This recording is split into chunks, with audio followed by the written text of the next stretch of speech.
Alright everybody, thanks for joining us for this next video tutorial for Phire CMS.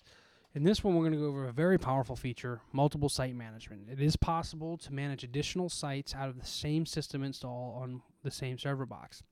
You just have to follow a few easy steps to get an additional site up and running. So if you go to System Sites, you log in, you see the one that you installed right off the bat to get the site and system up and running initially. When you did unpack that archive to install Phire CMS, it came with a file called new site 1.1.zip. That's available in the archive, or it's also available for download off the website. Once you unpack that, it also unpacks a folder called Phire CMS 1.1, which contains all the new site files you need.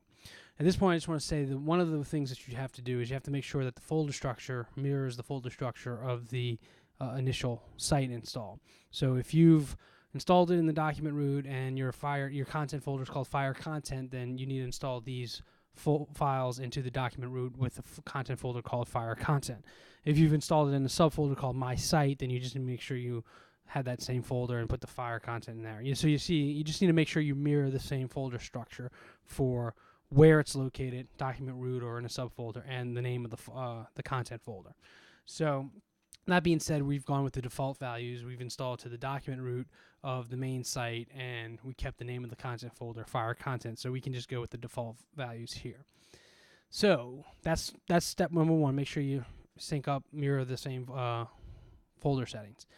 Step number two is before you upload it to your document root of your other domain name, which we'll log into right now, you need to open up the index.php file that comes with that new site archive, and you have to set your system document root plus system path. So that's what it says here. It says required. You must set system document root plus base path plus system path. So in this particular case, if you go over to configuration, you see what your system document root is here on the second line. So it gives me this big long system document root that ends in HTTP docs. I'll copy that over. I'll put that in right here. Now, I didn't install it. I installed it in the document root. I didn't install it in any subfolders. So the only other thing I need to add is the system path, which is also /Phire. So this alerts the new site install of where the original system install is, so it knows how to reference all the files it needs to render the additional site.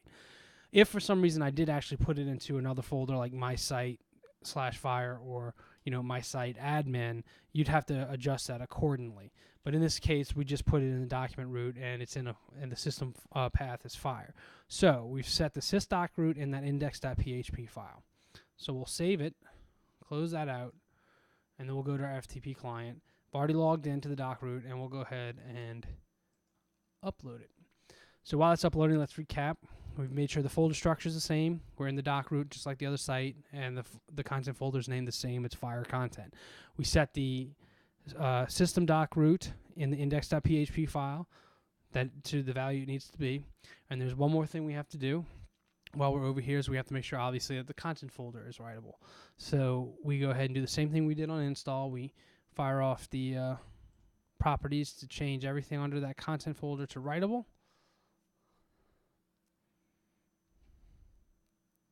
Okay, that's done. And then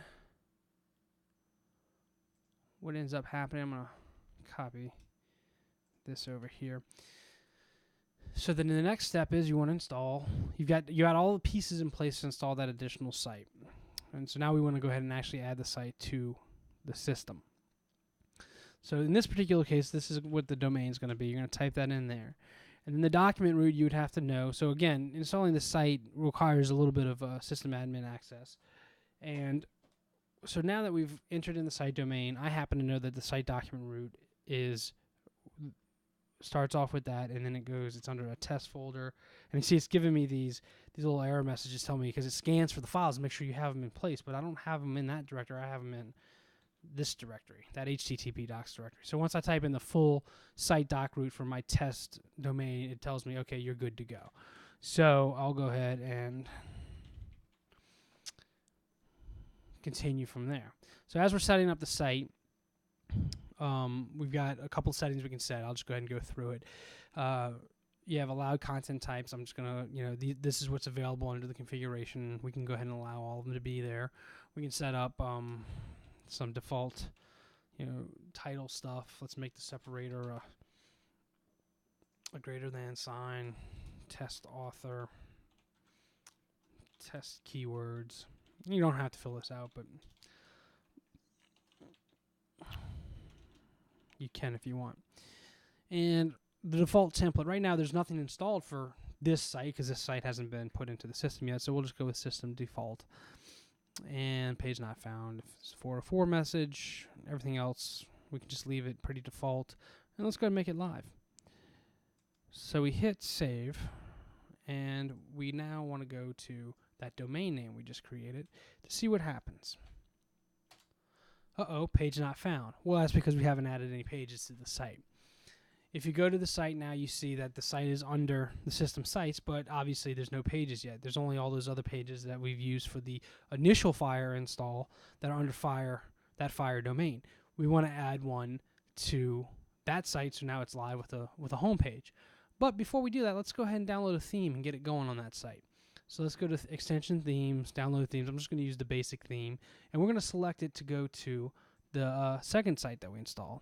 So the template that comes with this theme will be available only to that site. So we click download. It tells me that new themes have been detected. Click here to install. It's installed and available for that second domain. So let's go over to pages. We've got the welcome page to that other site, the first site. Let's go ahead and hit copy. And here's what we do. When you start managing things with multiple sites, just about everything in the system will have something that relates it to the site you want it to belong to. So in this case, we're on the first site, and we have those first 4 templates, homepage, subpage. Well, we don't want this to be under that site, so we switch it over to the test domain that we just installed. And now the templates have switched over to the basic template that's available. So we want to use that basic template. Notice that the sections that we had applied to the first site aren't available anymore. And so there you go. We don't really have any sections under this site because we just set it up. So we want to call it test home. And we want the URL to be just a slash for root. And we'll do test author. We'll just leave that. We can leave it. That's fine. We'll go and remove this. I'm going to say, hey, hey, this is the new site. Okay. And then we scroll down, we make it live. And now we have a test home under the test domain that we just set up. So let's see what happens when we do it now. There you go. You have your second site set up with the content the template and the content we just installed for it. So that is how you get a second site set up. Now, one thing you might want to follow up with is once you've installed a template or a look that's available for that site, you might want to go back to the site, because if you hit a 404 right now, remember we said just blah, blah, blah, blah, we get that white system default template. So maybe you want to treat that a little better with the messaging. Now that a template is installed for that site, you can go back to the site and say, okay, well, for default templates for the sites, when we get 404 messages or other system messages, let's go ahead and use that basic template for that site. And so now when we go to a 404, we'll get that template we just installed for that site. So now it's starting to look like a site, and you've got an additional site under that same install. Some other things that are available under the sites, as you do get 404 requests and people search as well, under system sites, you can actually click on view and see these were the two. Now the root was a 404 request because it wasn't live yet. Once we made it live, that became obviously a real request, and then that bogus URL just typed in to test the 404 page. So those are the 404 requests that we had there. We can go ahead and clear those out. And then if someone does a search for test, that's a search result to return one result there, and then you can review under sites that here are the searches that somebody searched for. So it kind of does this internal search log for you. So that's some of the things that happen under sites there. Under the edit page, edit site area, it's the same form as the one you just used to set the site up. You can go in and really fine tune things. If you've looked at the image and file tutorials, you've seen this before, where you can change, what people are allowed to do with images and files under this particular site. It's a per site kind of thing.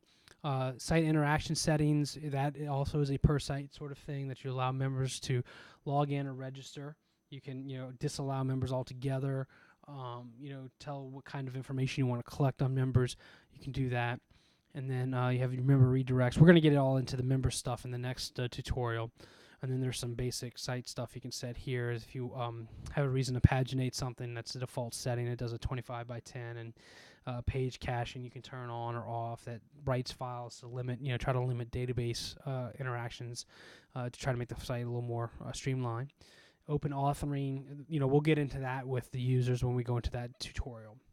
So there's a whole host of settings you can set for your site right here. So that's kind of the overview of sites under the system and how to install an additional site. It's a pretty powerful feature.